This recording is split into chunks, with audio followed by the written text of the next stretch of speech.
All right, what it do, y'all? It's your boy Big Bell the Kid, host of the Weekend Wake Up Show on Hot Z95 Saturdays from 10 to 2. And I'm here today because I'm starting a new thing. I'm getting ready to talk to my boy AB Da Vinci, you know what I'm saying, who's a local hard hitter out this music scene. We going to talk about, how he got his start in the game and about how he feels about having his music played on some of the local radio stations down here. So I want y'all to give it up for my boy AB Da Vinci and his B. What it do, man? How you doing, homie? Man, I'm good, man. How you doing? How you doing? I'm blessed, man. I'm blessed. Thank you for asking.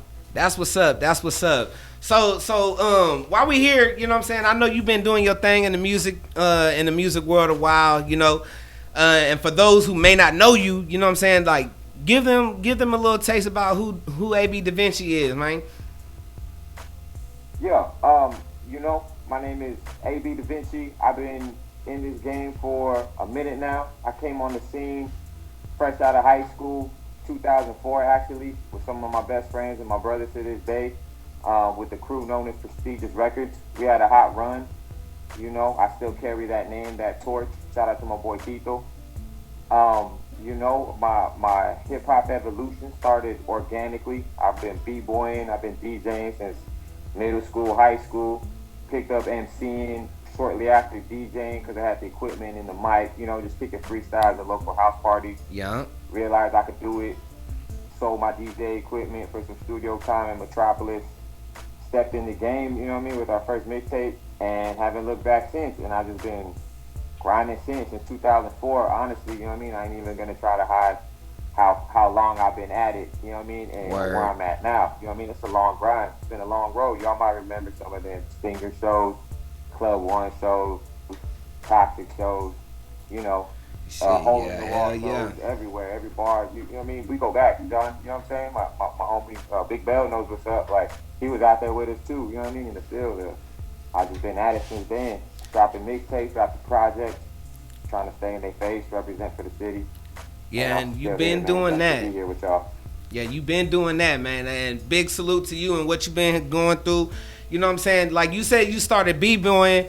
For those younger cats, man, let them know what b-boy is, man. Let them know, because some of these cats just be in the game and don't know their history, but like they need to. You know what I'm saying? So go ahead and speak about your b-boy past.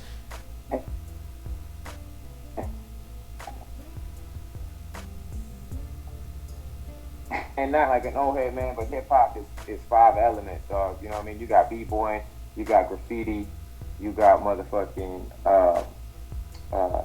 DJing, you got MCing, and then the fifth one, the battle of it all. You got those five elements. And I came in this hip hop game, in hip hop b-boying, breakdancing, and one of my childhood best friends, Steve Longoria, I met him, linked up with him in middle school, and he taught me how to b-boy straight up. You know what I mean? Like, him and Nino B of the Kumbia Kings, we went to the same school together. They were some of the best b-boys, breakdancers I've ever seen in my life. Nino B had like the windmills and the motherfucking flares and the fucking turtles and handstands. I'm sorry, I can't cuss on here.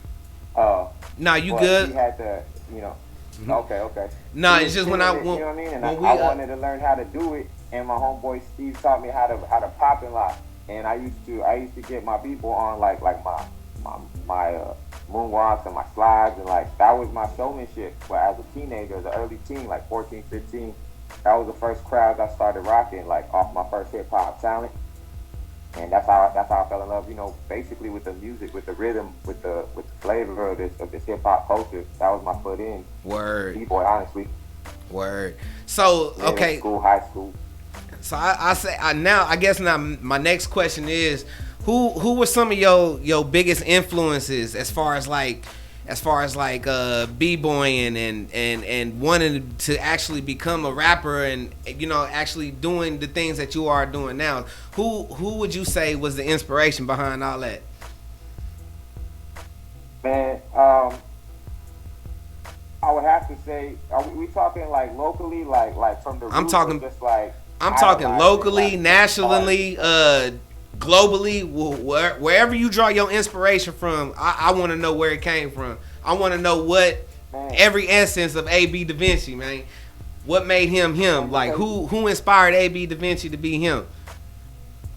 Man, I'm gonna have to say Corpus. You know what I'm saying? Like, to tell you the truth, like I don't want to sound like a cliche. I was on to just Corpus flavor to like homeboys that were on the block that I went to school with that influenced me, like Nino B and his breakdance. And there was another cat named Jason Scott. You had to go to school with us to know these cats, and like he was like ill at breakdancing. My homeboy Cisco was ill with the spray cans. You know what I mean? My homeboy Alex from Oso Garza, who gave us a job as his two personal b-boys, so he was a DJ. He was a DJ, and that's where I learned how to DJ. So, you know what I mean? You'd have to know Alex, Jason, Nino. A lot of y'all know Nino, if you know the Kundi King, to know like where my influence came from. Like not to sound like everything else, like everybody else, but it came from the streets. You know what I mean? Like it came from. I couldn't hoop. You know what I mean? I'm tall for no reason. Like I can't hoop for shit. Like you know what I mean? I could box. That's my sport. But you know how it is. Like out here, like Biggie said. You know what I mean?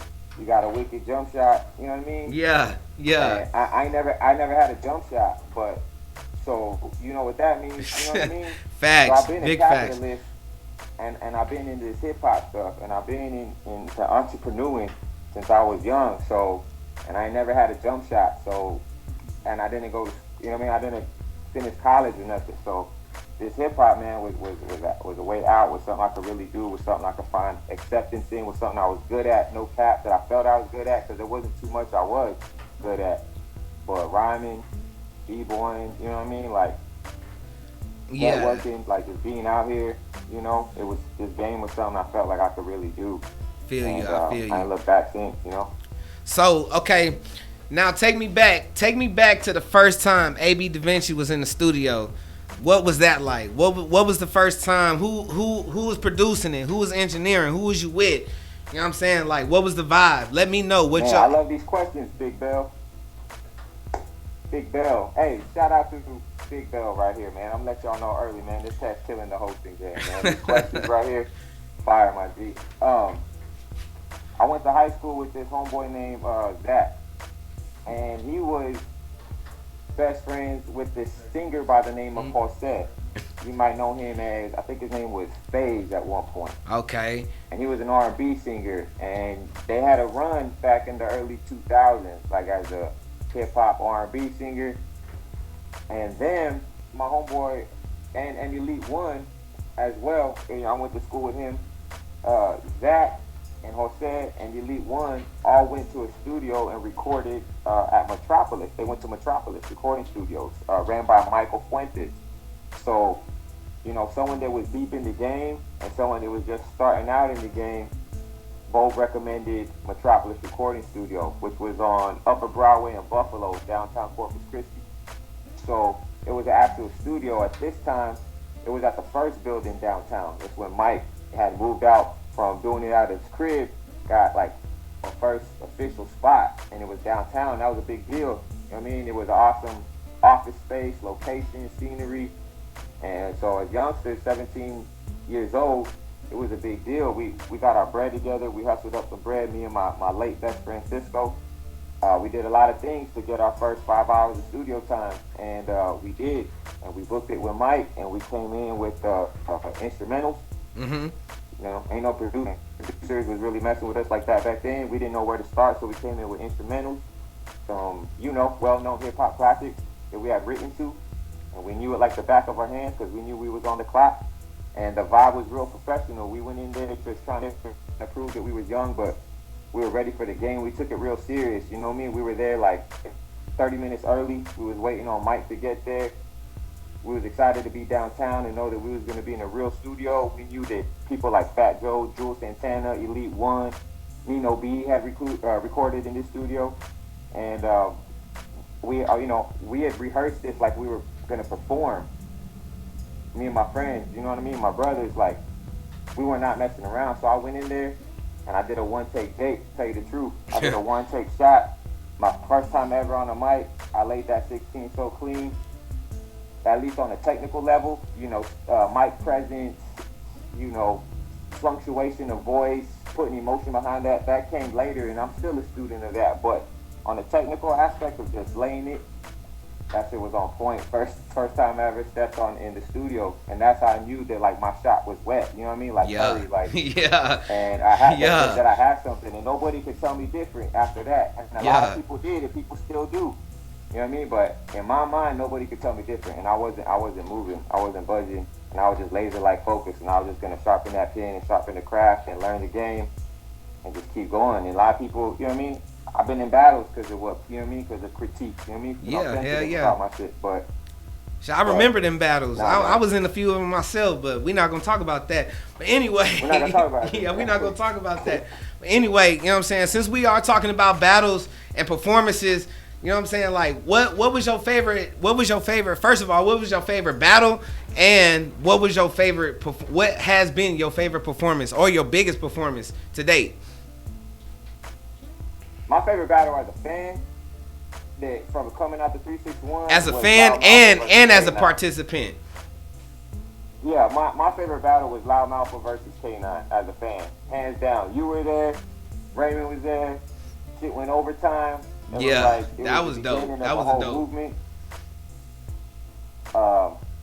That shit was live. You know what I mean? As a fan, on a personal level, I'm gonna say because of how much respect I have for the opponent and still do, my battle with Johnny Moog was live in retrospect.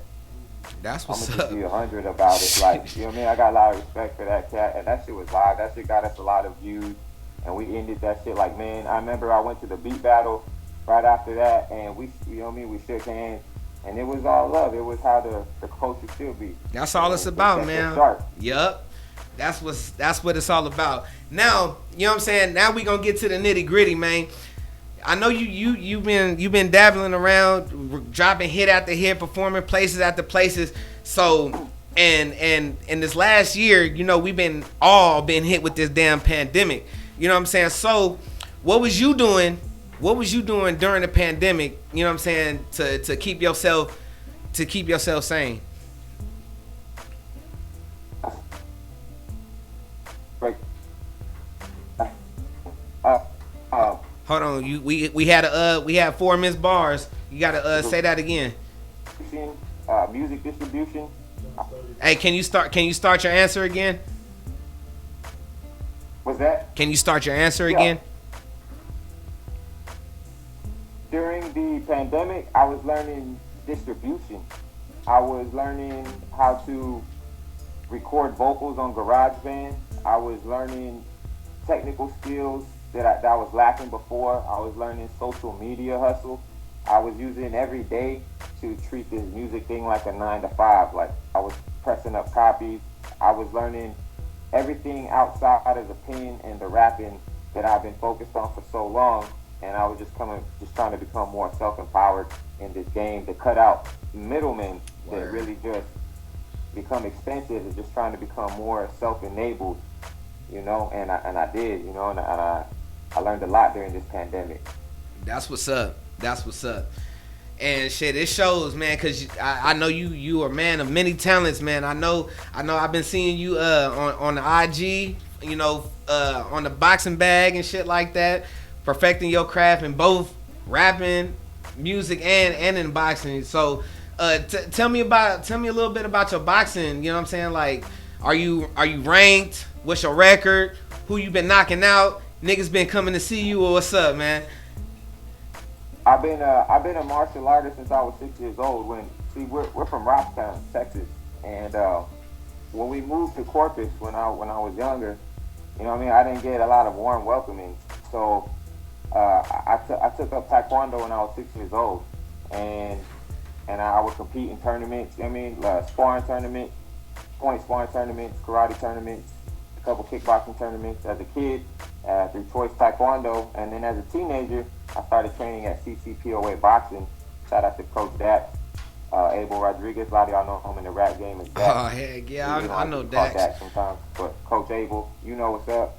And you know, I started messing around over there with my homeboy JT Money and my homeboy Cisco, and I was just putting hands to them Taekwondo kicks. And it's just something, that's what keeps, you know, another thing that kept me staying through this pandemic is just training. It's something that keeps me going in this music, something that keeps me focused in this music. You know, I'm a peaceful dude, man. I'm a laid back dude. You know, I'm I'm chilling, man. I'm chilling. I don't bother nobody. So nah, nobody really steps to me like that. It's been a while since I've gotten in a outside of the ring or off the mat fight like that ain't sanctioned. I have a amateur boxing record of one fight. You know what I'm saying? I got a lot of taekwondo fights, and I got a lot of smokers in the gym. Like I'm a martial artist. I love to train, but I never try to go pro or semi-pro or nothing that you know what I mean would damage this nose. You know what I mean? It's my money maker. No, you know what I'm saying? Like I love to train. I love to stay ready for whatever. But yeah, man. Shout out. I like to spar and help the training of real fighters, like the kids that are there, the kids that are trying to go pro. A lot of people that go to I opened a martial arts school, as some of y'all may know, down in Corpus, called Foundation Martial Arts. It was attached to a boxing gym, and a lot of pro fighters would go through there, like Eric Buki.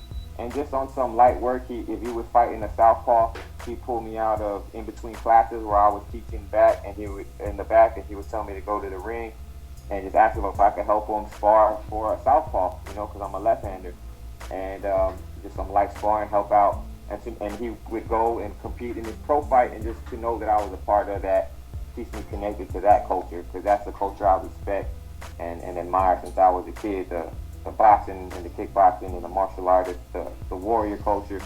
But I salute all the real ones out there. It's just something that I relate to. It helps me in this music thing. But salute to all the people, you know, in the rings, you know, chasing their dream in the ring. It's a dangerous sport. You can't play that sport. You can't play boxing. You can't mess around with it. So you in or you out. You know what I mean? Facts. You try to do too much. Big facts. Now, Yeah. hey, I know you're you're spokesperson for Apple. You know what I'm saying? I know that for a fact. I know you promote Apple products to the fullest. Shit, you on a MacBook right goddamn now. So, you know what I'm saying? Not too many people got to say this, what I'm about to ask you. What was it like performing for the CEO of a major telephone company like T-Mobile? And that was live. That was super live. Shout out to my homeboy E-Class, another Corpus Christi hard hitter who I went on that venture with. That was super dope. We performed in Fort Worth, Texas at the Hilton Hotel, on like the left wing of it, in this Coliseum type room in front of a Jumbotron, in front of like 3,000 people, including the CEO John Ledger and the Vice President John Fryer, and managers and marketing executives and like 3,000 other employees. Me and E-Class, technically me, was the only person in there that was not like on a management or like a corporate bigwig. Like I was there strictly just to rap for them, and we got paid for that too. We was on the clock the whole way from the flight there to the flight back, and everything was paid for. We stayed at the Hilton Hotel, first class. Stayed in the room with E-Class, and we was just soaking it all in, man. Like, dang, we was here. You know, our view was overlooking Dallas, and it was a live, like, it was a vibe I couldn't explain. It was just another sign, another milestone that I was meant to be doing what I'm doing. Another reason why people couldn't tell me nothing. Like, you know, why I was going to keep going. And we got the nod. He tweeted, you know what I mean? He took a with that.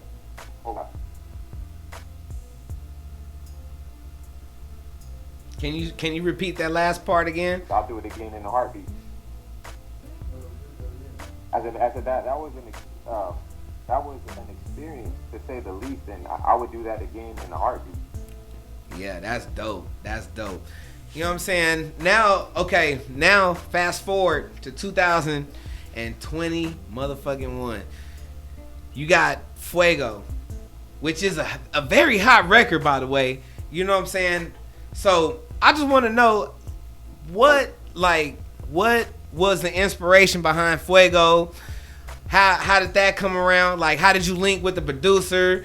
Like, you know what I'm saying? Give me that vibe. Give me when Fuego was created. Give me that vibe. Yeah. So thank you. Appreciate that too. Fuego is a record that came together It was brought together by my homeboy and my label partner, Take Money Records, Droopy M, right? That's the camp. Shout out to Take Money. You know, under that camp are my Gen Tunes fam. Behind a lot of the production is my brother, my left-hand man, E-Mac, you know. And then we got me, Droopy M, and Pedro, Queen of the South, and Big Tank D, who's on Fuego as well. That's the camp, you know.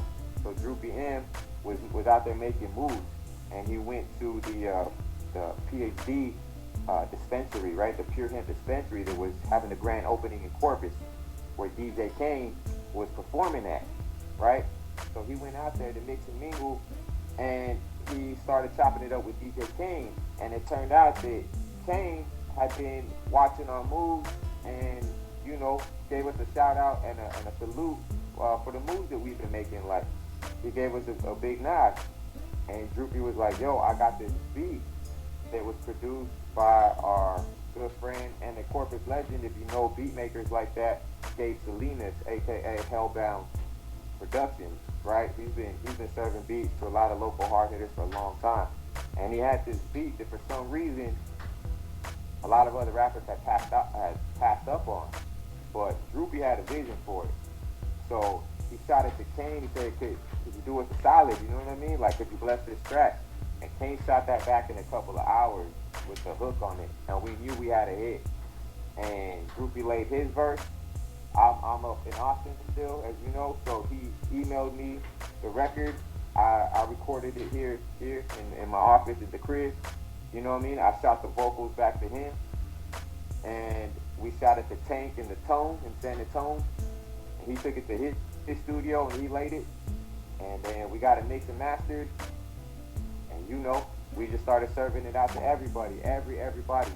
And internet radio stations was the first to pick it up. You know, big shout out to Insanely Gifted Radio. I don't know if I could speak about other radio stations on a radio station, but these were internet radio stations like Bumpin' Radio, Revolution Radio, La Raza Radio, that was picking up this record and spinning it and giving it a lot of love, especially in Dallas area, and up here in Austin too. And you know, it just spread like wildfire.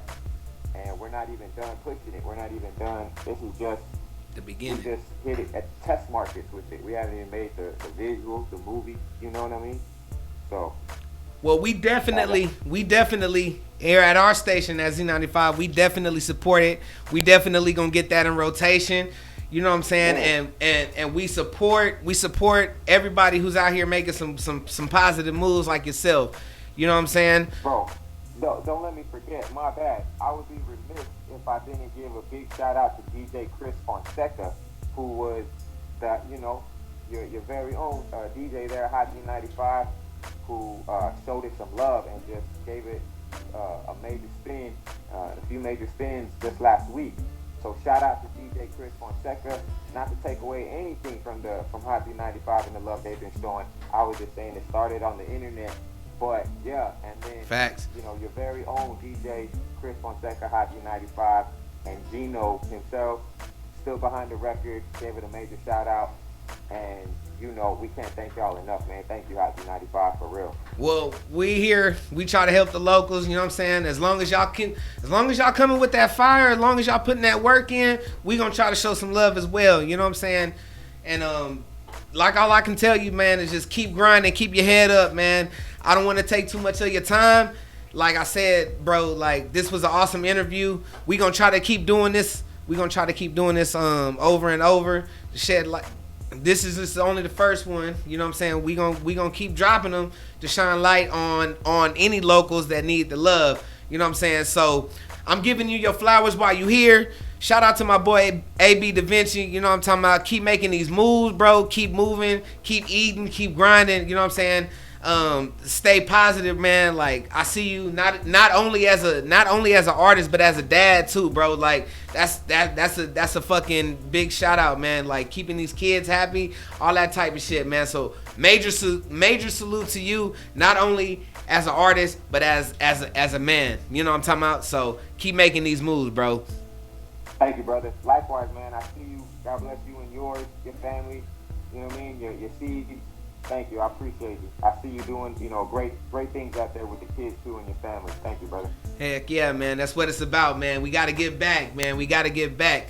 Thank y'all for tuning in to the first episode of Saved by Big Bell with your boy, Big Bell the Kid. You know what I'm saying? You know what time it is, man. I'm gonna need a drop one time. I'm gonna need a drop. Thank you, Hazy 95. Thank you, Big Bell. Shout out to Take Money Records. Thank you, Hazy 95, for all the support. It's really been like a dream come true, bumping y'all since a child. You know what I mean? Dreaming of having records on Hazy 95 on the hottest radio station in Corpus, and we did it. Thank y'all so much. I appreciate that. We all do. Bet. Y'all make sure y'all check out my boy AB Da Vinci on all streaming platforms. You know what I'm saying? Check him out on the gram. Check him out on Facebook. Check him out everywhere, man. Make sure y'all pick up that man shit. Support. You know what I'm talking about? And catch me on the motherfucking Weekend Wake Up Show every Saturday, 10 to 2 on Hazy 95, the hottest radio station in South Texas. You know what I'm talking about? Until next time, man, I love y'all. AKB forever. I love y'all. Peace. Dímelo, mami. Oh, yeah. Let me talk to you. Mommy, come a little closer to me. Whisper to me what's your fantasy. Strum your body like the Spanish guitar. Eyes brighter than the North Star. A este amor no puedo aguantar. Dime lo que quieres, tell me what your thoughts. Quiero tocar tu cuerpo. Mami's fuego, now let it go. A este amor no puedo aguantar. Dime lo que quieres, tell me what your thoughts. Quiero tocar tu cuerpo. Mami's fuego, now let it go.